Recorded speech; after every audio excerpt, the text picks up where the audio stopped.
ಸಿದ್ದರಾಮಯ್ಯನವರು 2018 ಎಲೆಕ್ಷನ್ದಲ್ಲಿ ಏನು ಸೋತರು ಅವತ್ತು ಹುಬ್ಬಳ್ಳಿ ಏರ್ಪೋರ್ಟಿನಲ್ಲಿ ಬಂದು ಒಂದು ಮಾತನಾಡುತ್ತಾರೆ.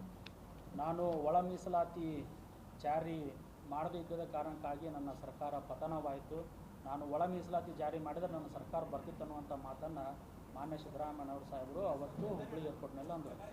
ಅವತ್ತು ಸಿದ್ದರಾಮಯ್ಯವರು ಬಹುಶಃ ಆ ವಿಷಯ ಅರ್ಥ ಆಗಿರಬೇಕು, ಒಳ ಮೀಸಲಾತಿ ಜಾರಿ ಮಾಡಿದ್ರೆ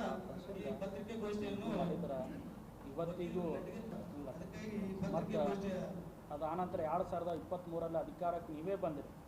ನೀವು ಬಂದು ಏನು ಮಾಡಿದ್ರಿ, ನಾಗಮೋಹನ್ ದಾಸ್ ಆಯೋಗ ಎಂಬ ಒಂದು ಕಮಿಟಿಯನ್ನು ರಚನೆ ಮಾಡಿ, ಆ ಕಮಿಟಿ ನಾವು ಯಾರೂ ಮಾದಿಗರು ಅದನ್ನು ರಚನೆ ಮಾಡ್ರಿ ಅಂತ ನಾವೆಲ್ಲೂ ಕೇಳೇ ಇಲ್ಲ, ಏನೂ ಇಲ್ಲ.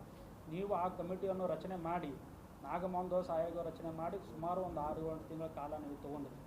6-7 ತಿಂಗಳ ಕಾಲ ತೊಗೊಂಡ್ರೂ ಕೂಡ ನಿಮ್ಮದೇ ಆದಂಥ ಒಂದು ವರದಿ ಬಂದರೂ ಕೂಡ ಆ ರಿಪೋರ್ಟ್ನಲ್ಲಿ ಏನಾಗಿದೆ, ಮಾದಿಗ ಜಾತಿಗೆ 6% ಮೀಸಲಾತಿ ಕೊಡಬೇಕು ಅನ್ನುವಂಥ ಒಂದು ವಿಷಯ ಮಧುಸ್ವಾಮಿ ವರದಿಯವರು ಬರ್ತದೆ. ನಿಮ್ಮದೇ ಸರ್ಕಾರ, ನಿಮ್ಮದೇ ಮಂತ್ರಿಗಳು ಎಲ್ಲರೂ ನಿಮ್ಮವರು ಇದ್ದರೂ ಕೂಡ ಒಳ ಮೀಸಲಾತಿ ವಿಷಯದಲ್ಲಿ ನೀವು ಯಾಕೆ ಈ ಮಲತಾಯಿಯ ಧೋರಣೆ ತೋರ್ತಾ ಇದ್ದೀರಿ? ನಮ್ಮ ಸಮಾಜಕ್ಕೆ ಅನ್ಯಾಯ ಆಗ್ತಾ ಇದೆ.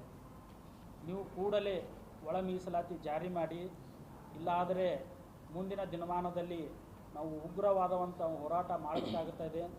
ಮತ್ತು ಏನು ವಿಶೇಷ ಸಚಿವ ಸಂಪುಟ ಸಭೆ ನೀವೇನು ಕರೆದಿದ್ದೀರಿ, ಈ ಸಂಪುಟದಲ್ಲಿ ನೀವು ಒಳ ಮೀಸಲಾತಿ ಜಾರಿ ಮಾಡಬೇಕು, ಇಲ್ಲಾದಲ್ಲಿ ನಿಮ್ಮ ಮುಂದಿನ ದಿನಮಾನಗಳಲ್ಲಿ ನಿಮ್ಮ ಪಕ್ಷಕ್ಕೆ ಒಂದು ಸ್ಪಷ್ಟ ಸಂದೇಶ ಕಳಿಸುವ ಕೆಲಸವನ್ನು ನಾವು ಮಾದಿಗ ಸಂಘಟನೆ ಒಕ್ಕೂಟದಿಂದ ಮಾಡ್ತೀವಿ ಅನ್ನೋತಕ್ಕಂಥ ಮಾತನ್ನು ಹೇಳಿ ನನ್ನ 2 ಮಾತು ಮುಗಿಸ್ತೇನೆ. ನನ್ನ ಎಲ್ಲ ಸಹೋದರರಿಗೆ ಸ್ವಾಗತಿಸುತ್ತಾ ಅದೇ ರೀತಿ ದಲಿತರ ಧ್ವನಿಯಾಗಿರುವ ಪತ್ರಿಕಾ ಮಾಧ್ಯಮದವರಿಗೆ ಸ್ವಾಗತಿಸಿ ಇಂದು ಒಳ ಮೀಸಲಾತಿ ಸಲುವಾಗಿ ಪತ್ರಿಕಾಗೋಷ್ಠಿ ಕರೆದ ಉದ್ದೇಶ, ನಾಗಮೋಹನ್ ದಾಸ್ ವರದಿಯನ್ನು ಈಗಾಗಲೇ ಮೊನ್ನೆ ಲಾಸ್ಟ್ ಟೈಮ್ 16 ಅಂತೇಳಿ ಮಾನ್ಯ CM ಸಾಹೇಬ್ ಸಂಪುಟ ವರದಿ ಕರೆದಿದ್ದರು, ಅದನ್ನು ಮುಂದಾಕಿದ್ರು 19 ತಾರೀಕಿಗೆ ಅಂತೇಳಿ. ಅದಕ್ಕೆ ನಾವು ನಮ್ಮ ಸಮಾಜದ ವಿಜಯಪುರ ಜಿಲ್ಲಾ ಒಕ್ಕೂಟದಿಂದ ನಮ್ಮ ಸಮಾಜದ ಬಾಂಧವರಿಗೆ ಏನು ಕರೆ ಕೊಡ್ತೇವಪ್ಪ ಅಂದ್ರೆ, ನಾಳಿನ ದಿವಸ ನಮ್ಮ ಎಲ್ಲ ಸಚಿವರ ಮನೆ ಆಯಿತು ಮತ್ತು ಶಾಸಕರ ಮನೆಗಳ ಮುಂದೆ ಹೋಗಿ ತಮಟೆ ಚಳವಳಿ ಮೂಲಕ ನಾವೆಲ್ಲರಿಗೂ 18ನೇ ತಾರೀಕಿಗೆ ನಾಳೆ ಸೋಮವಾರ ಬೆಳಿಗ್ಗೆ 18ನೇ ತಾರೀಕಿಗೆ ಎಲ್ಲರೂ ಆಯಾ ಮತಕ್ಷೇತ್ರದ ಶಾಸಕರಿಗೆ ನಮ್ಮ ಸಮುದಾಯದ ನಾಯಕರು ಎಲ್ಲರೂ ಒಟ್ಟಿಗೆ ಸೇರಿ ತಮಟೆ ಚಳವಳಿ ಮೂಲಕ ಒಂದು ಮನವಿ ಕೊಡಬೇಕು. ಏನಪ್ಪ ಅಂದ್ರೆ, ನೀವು ನಾಳೆ ಸದನದಾಗ ನಮ್ಮ ಪರವಾಗಿ ಧ್ವನಿ ಎತ್ತರಿ ಅಂತೇಳಿ. ಯಾರು ನಮ್ಮ ಪರವಾಗಿ ಎತ್ತಂಗಿಲ್ಲ ಅವ್ರಿಗೆ ಮುಂದೆ ಬರುವ ಚುನಾವಣೆಯಲ್ಲಿ ನಾವು ಏನು ಮಾಡಬೇಕು, ಯಾವ ಥರ ತಕ್ಕ ಶಿಕ್ಷೆ ಕೊಡಬೇಕು ಅಂತೇಳಿ ನಾವು ನಿರ್ಧಾರ ಮಾಡಬೇಕು. ಈಗಾಗಲೇ ನಾವು ಅನುಭವಿಸತ್ತೇವೆ, ಯಾವ ಥರ ಕಷ್ಟಪಟ್ಟೇವೆ. ನಮ್ಮೂರು 7 ಜನ ಸತ್ತು ಹೋದರು, ಅದು ಕೂಡ ಇಡೀ ಪ್ರಪಂಚಕ್ಕೆ ಗುರ್ತಗೈತಿ. ಇನ್ನೂವರೆಗೆ ಮಲ್ಕೊಂಡಿರೋ ಸಿದ್ದರಾಮಯ್ಯ ಕಣ್ಣಿಗೆ ಕಾಣಿಸ್ತಾ ಇಲ್ಲ. ಹಾಗಾಗಿ ದಲಿತರ ಹೆಸರು ಹೇಳ್ಕೊಂಡು ಬರ್ತಾರಂಥ ಮಾನ್ಯ CM ಸಾಹೇಬ್ರೆ, ದಯವಿಟ್ಟು ನಿಮಗಂತ ಇನ್ಮ್ಯಾಗ ನಾವು ಹೇಳಂಗಿಲ್ಲ.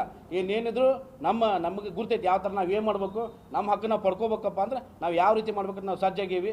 ಇನ್ನು ಮುಂದೆ ನಿಮಗೆ ಹೇಳತ್ತೇವೆ ಲಾಸ್ಟ್. ಇನ್ನು CM ಅವ್ರಿಗೆ ಹೇಳಲ್ಲ, ನಮ್ಮ ಲೋಕಲ್ ಶಾಸಕರು ಮತ್ತು ನಮ್ಮ ಮಂತ್ರಿಗಳಿಗೆ ನಾವು ರಿಕ್ವೆಸ್ಟ್ ಮಾಡ್ಕೋತೀವಿ, ನೀವು ನಮ್ಮ ಪರವಾಗಿ ಇದ್ರೆ, ನಮ್ಮ ಓಟ್ಗಳು ನಿಮಗೆ ಇದ್ರೆ, ನಮ್ಮ ಜನರ ಮೇಲೆ ನಿಮ್ಗೆ ಏನಾದರೂ ನಂಬಿಕೆ ಇತ್ತು ಅಂತಂದ್ರೆ ನಾಳೆ ನೀವು ಸದನದಾಗ ಮಾತಾಡಬೇಕು. ಇಲ್ಲ ಮುಂದಿನ ದಿನಮಾನಗಳಲ್ಲಿ ನಮ್ಮ ಸಮಾಜದಿಂದ ನಾವೇ ನಿಮಗೆ ಅದೇನಂತಾರೆ ಹೊರಗಿಡುವಂಥ ನಮ್ಮ ಓಣಿ ಬರ್ಲಾರಂಗೆ ನಾವು ನೋಡ್ಕೊಳ್ಳೋ ಜವಾಬ್ದಾರಿ ನಮ್ಮ ಸಮುದಾಯದ ಐತೆ ಅಂತೇಳಿ ಈ ಸಮಯದಲ್ಲಿ ನಾವು ಹೇಳೋಕ್ಕೆ ಇಷ್ಟಪಡ್ತೀವಿ.